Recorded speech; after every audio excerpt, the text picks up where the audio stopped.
সরকারি চাকরিতে কোটা আন্দোলনের পক্ষে স্ট্যাটাস দিয়ে ৫ কোটি টাকা বিনিয়োগ হারালেন 10 মিনিট স্কুলের প্রতিষ্ঠাতা ও সিইও আয়মান সাদিক। এ নিয়ে যখন সামাজিক যোগাযোগ মাধ্যমে উঠেছে সমালোচনার ঝড়, তখন এ বিষয়ে মুখ খুললেন ডাক, টেলিযোগাযোগ ও তথ্য প্রযুক্তি প্রতিমন্ত্রী জুনায়েদ আহমেদ পলক।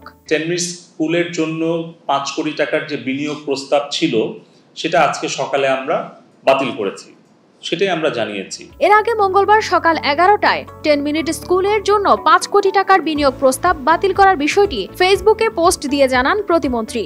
একই সঙ্গে বিনিয়োগকারী প্রতিষ্ঠান স্টার্টআপ বাংলাদেশ লিমিটেডের পক্ষ থেকেও বাতিল করার বিষয়টি জানানো হয়।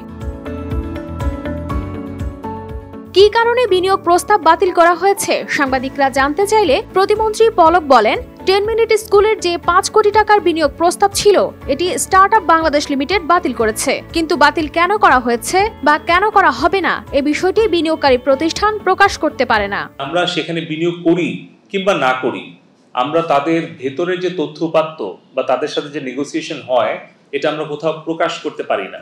এর আগে আয়মান সাদিক ও তার সহধর্মিনী মুনজিরিন শহীদ তাদের ফেসবুকে স্ট্যাটাস দেন, রক্তাক্ত ঢাকা বিশ্ববিদ্যালয়, আমার ক্যাম্পাসে রক্ত কেন, প্রতিবাদ জানাই। এছাড়া গত 2 দিন আগে সরকারি চাকরিতে কোটা সংস্কারের পক্ষ নিয়ে নিজের ফেসবুকে পোস্ট দিয়েছিলেন, লিখেছিলেন, কোটা সংস্কার চাই, মেধা হোক সবচেয়ে বড় কোটা। কানিস ফাতেমা শিমু, RTV।